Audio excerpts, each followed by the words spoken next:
और हमने फिरौन को अपनी सब निशानियां दिखाई, मगर वो तकजीब और इनकार ही करता रहा।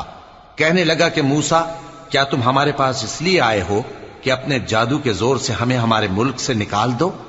तो हम भी तुम्हारे मुकाबिल ऐसा ही जादू लाएंगे, तो हमारे और अपने दरमियान एक वक्त मुकर्रर कर लो कि न तो हम उसके खिलाफ करें और न तुम, और ये मुकाबला एक हमवार मैदान में होगा। मूसा ने कहा कि आपके लिए यौम जीनत का वादा है और ये कि लोग उस रोज दिन चढ़े इकट्ठे हो जाएं। तो फिरौन लौट गया और अपने सामान जमा करके फिर आया।